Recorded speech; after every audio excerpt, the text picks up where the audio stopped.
Hi babe, mahal na mahal kita. Huwag mong pababayaan ang sarili mo ha.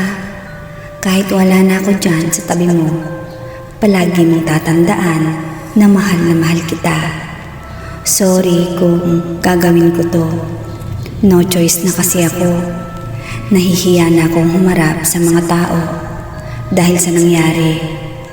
Ipag-pray mo ko always ha, para naman maging peaceful yung spirit ko kung saan man ako mapunta. I will always love you. Paalam. Yan ang isa sa 5 suicide note na isinulat ni Jen bago siya magpatiwakal. Si Jen po ay yung girlfriend ko noon, 9 years ago. Si Jen po yung tipo ng babae na masasabi mong super ganda, ngunit napakasimple niya. Siya yung tipo ng babae na masasabi kong perfect sa aking mga mata. Yung babaeng matalino, mabait, maganda, makinis at maputi, at Diyosa kung tawagin sa aming eskwelahan. Campus crush ika nga nila. Samantalang ako ay bad boy, palaaway, at hindi kasing gwapo, naka-level ng kagandahan niya. Niligawan ko siya noon pagkatapos ng aming retreat. Dahil noong nasa retreat kami, may isang session kami doon na magsishare at isusulat ang individual na kanilang inspirasyon at gusto sa isang tao. At ibibigay mo ito sa kanya. Doon ko nalaman nang sabihin ni Jen ang gusto niya sa isang tao. Yung tipong Robin Padilla daw ang galawan at ang angas.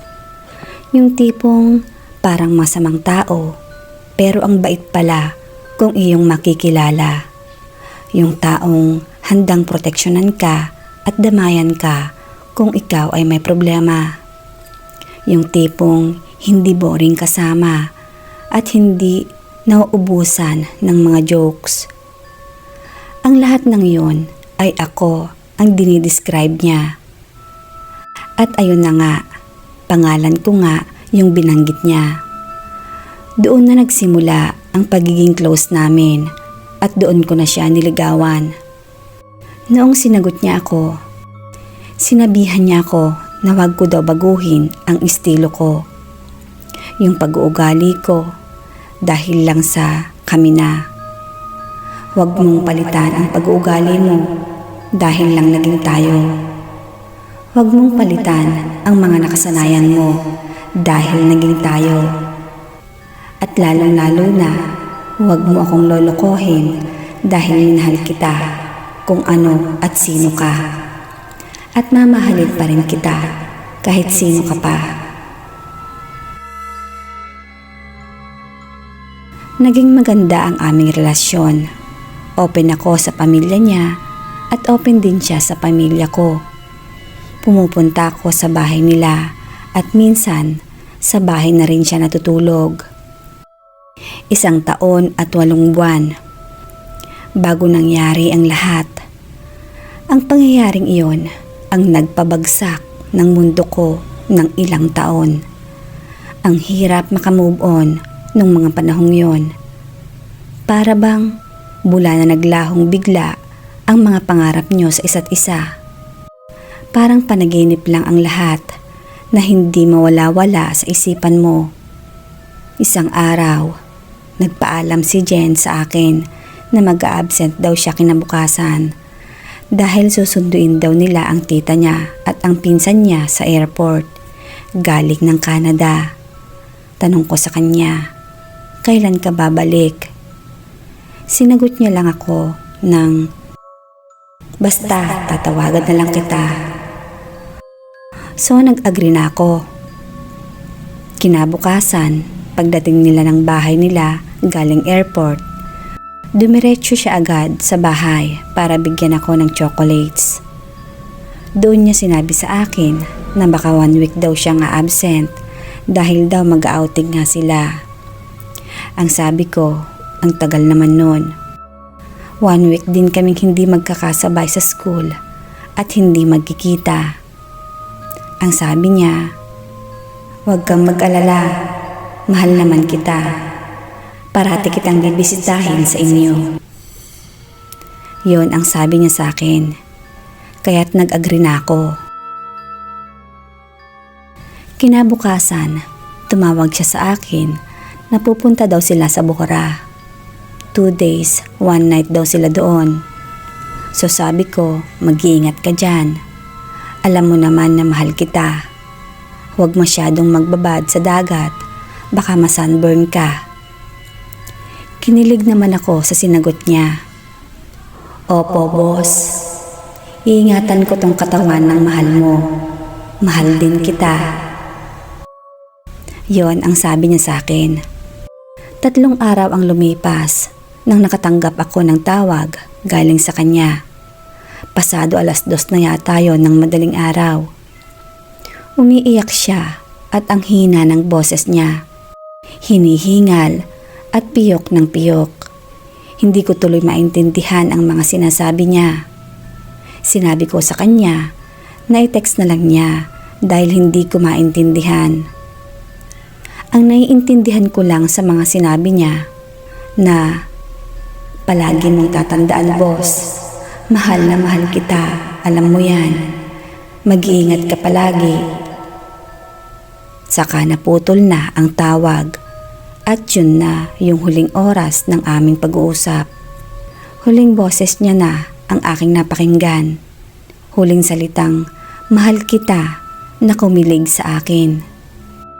Yun na pala yung huli ng lahat. Yun na pala ang katapusan. Nang umaga na, agad akong nagpunta sa kanila, ngunit walang katao-tao. Hindi ko rin makontak ang CP niya.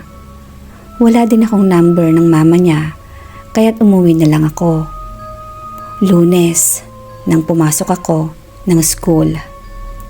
Marami ang nagtatanong sa akin kung bakit hindi pa rin daw pumasok si Jen. Sinagot ko na lang na nag-outing ang pamilya niya. Kasama ang tita niya na galing sa Canada. Kinabukasan, Martes. Nagulantang ang lahat sa eskwelahan nang sabihin ng principal namin pagkatapos ng flag ceremony na "Let us pray for the soul of Jen." Agad akong natulala at nagulat ang lahat. Nataranta ako at biglang tumakbo palabas ng campus, patungo sa bahay nila. Pagdating ko sa bahay nila, nakita ko na ang daming tao, may mga pulis, at nakita ko ang mama niya na hinimatay. Sinubukan kong pumasok, ngunit hindi ako pinapasok ng mga pulis. Kaya't nagtanong-tanong na lang ako sa mga taong nandoon kung ano nga ba ang nangyari. Sinabi nilang si Jen daw ay nagpakamatay.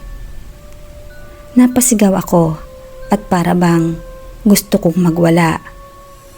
Biglang nakita ko ang papa ni Jen. Agad ko siyang nilapitan at lumuluhang nagtanong, "Tito, ano pong nangyari kay Jen?" Yumuko ito at niyakap ako. Umiiyak, sabay sabing, "Halika sa loob." Pagpasok namin, dumiretso sa kwarto ni Jen at nandoon ang mga pulis. Pagpasok namin, dumiretso kami sa kwarto ni Jen at nandoon ang mga pulis. Nakita ko ang tali na nasa kisame at may mga dugo sa kanyang kama. May inabot sa akin ang papa niya na isang papel at isang malaking box. At sinabi ng papa niya na ibigay ko daw sa'yo. Pakiingatan mo na lang daw ang mga alaala na natira niya dito sa mundo. Nalungkot ako at di makapagsalita. Napaupo ako sa gilid at humagulgol ng iyak. Nang nagising na ang mama ni Jen, Doon na rin sila nag-umpisang magkwento ng buong detalye ng pangyayari. Pinagpantasyan daw ng pinsan niyang balikbayan ang katawan ni Jen. Noong nasa Boracay daw sila, ginahasa ng pinsan niya si Jen. Hindi daw agad nakapagsumbong si Jen dahil tinakot daw siya na papatayin ang buong pamilya niya kung magsusumbong siya. At naulit pa nga ang pangkagahasa sa kanya pagbalik nila sa bahay nila. Sabi pa ng mama niya, "Ikaw ang huling kinausap sa phone. Nakita namin ang call logs ng cellphone niya. Di niya pala sinabi sa'yo." At nagsalita naman ako. Tumawag po siya sa akin, tita. Kaso, hindi ko po maintindihan ang sinasabi niya. Dahil iyak lang siya ng iyak. Lumuluhang sabi ko. Umuwi ako na tulala. Hindi makausap, hindi makakain, hindi lumalabas ng kwarto buong gabi. Kinaumagahan, hindi ako pumasok sa school dahil namumugto ang mga mata ko sa kakaiyak at wala pang tulog. Pilit akong binibigyan ng lakas ng aking pamilya para lang malabanan ang problemang dinadala ko noon. Napakabigat sa damdamin. Para bang ayaw mo na rin mabuhay sa mundo. Nang biglang parang may bumulong sa akin, nabuksan ko raw yung box na ibinigay ng papa ni Jen. Pagbukas ko, humagulgol ako sa pag-iyak habang binabasa ang huling sulat niya bago niya ginawa yon. Nakita ko rin ang lahat-lahat ng mga bagay na memories namin. Humagulgol ako at nagwala sa loob ng kwarto ko. Hanggang sa napagod ako sa kakaiyak at nakaidlip na lang. Nang biglang nagpakita siya sa panaginip ko. Umiiyak, laslas ang kanyang pulso. May mga sinasabi siyang hindi ko maintindihan. May mga salita siyang hindi ko marinig. Tanging mga bigkas lang ng bunganga niya ang sinusundan ko para maintindihan ang mga salita niya. Nang biglang napasigaw ako at nagising. Ginigising na pala ako ni mama dahil daw binabangungot ako. Doon ulit ako umiyak ng umiyak. Sabay niyakap ko si mama at nagsalita. Ayusin mo. Puntahan mo si Jen sa bahay nila. Nandoon na siya. Magbaon ka rin ng ibang damit na susuotin mo doon. Samahan mo muna doon si Jen. At nabuhayan ako ng loob sa sinabing iyon ni mama. Dali-dali akong pumunta sa bahay nila Jen. Nang hapon ding yun, pumunta ang mga school teachers at ibang mga student at mga classmate namin sa bahay nila Jen. Noong unang gabi, nagsabi ako sa papa ni Jen na idlip muna ako para mamaya ako naman ang magbabantay at sila naman ang iidlip. Nagsabi ang papa ni Jen na sa guest room, katabi ng room ni Jen. Doon na lang daw ako matulog, kasabay ng ibang pinsan ni Jen. Habang nakahiga na ako doon at ang ibang kasama ko sa room na yon ay mahimbing nang natutulog. Biglang may narinig akong umiiyak sa kabilang kwarto at biglang may parang bumagsak. Dali-dali akong bumangon at tiningnan ang loob ng kwarto ni Jen. Pagbukas ko ng pinto, biglang umihip ang malamig na hangin na siyang nagpatindig ng mga balahibo ko. Nagsalita ako. Jen, ikaw ba yan? Magparamdam ka kung ikaw yan, Jen. At umupo ako sa kama niya at unti-unting bumagsak ang mga luha ko habang kinakausap ko siya. At ang sabi ko pa, Jen, alam kong naririto ka. Alam kong ikaw ang naririnig kong umiiyak. Jen, bakit mo nagawa ito? Bakit mo sinarili ang problema mo? Di ba sabi mo parati sa akin, kung may problema tayong dalawa, hindi tayo matutulog kung hindi ito natatapos at hindi naayos? Di ba sabi mo pa nga, walang problemang hindi masusolusyonan? Jen, bakit Jen? Bakit? At humagulgol na ako sa pag-iyak. Maya-maya pa, hindi ko na malaya na nakatulog na pala ako sa kama niya. Pumasok na naman siya sa panaginip ko. Iyak siya ng iyak. At sinasabing, sorry talaga. Lagi mong tatandaan na mahal kita. Nang akala kong nagising na ako, ay nagulat ako sa nakita ko. Si Jen, nakasabit sa kisame. Tumutulo ang dugo sa mga kamay niya at umiiyak. Dilat ang mga mata na nakatingin sa akin.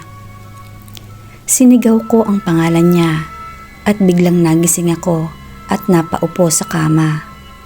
Bago inilibing si Jen, walang gabi na hindi ko siya napapanaginipan. Walang araw na hindi ko siya iniiyakan sa harap ng kabaong niya. Oras-oras kong sinisilayan ang maladyosang mukha niya, ang maladyosang mukha ng mahal ko. At minuminuto siyang pumapasok sa isipan ko. Pagkatapos ng libing niya, umuwi na ako sa bahay. Ilang weeks din akong hindi pumasok sa school.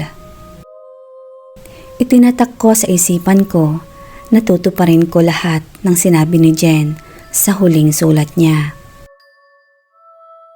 Weeks bago ang death anniversary niya, August 2. Nagpapakita siya sa panaginip ko at pinapaalala niya sa akin na bibisitahin ko daw siya sa kanyang puntod. Lagi niyang sinasabi sa panaginip na mahal niya ako. Sa bawat mansari namin, lagi ko siyang binibisita sa puntod niya. Pinakilala ko rin sa bagong girlfriend ko ang babaeng pinakamamahal ko noon. Kapag bumibisita ako sa puntod ni Jen, palagi ko siyang sinasama. Minsan, kapag bibili ako ng bulaklak at kandila, bibili din siya ng sa kanya at inaalay din niya sa puntod ni Jen. Hanggang dito na lang ang kwento ko at sana ay nagustuhan ninyo. Siya nga pala, ang pinsan pala ni Jen na gumahasa sa kanya ay nasa bilibid na, habang buhay na pagkakabilanggo ang hinatol sa kanya. Pati ang ina niya ay di pumanig sa kanya, kaya't napabilis ang kaso. Billy ng Montalban, Rizal.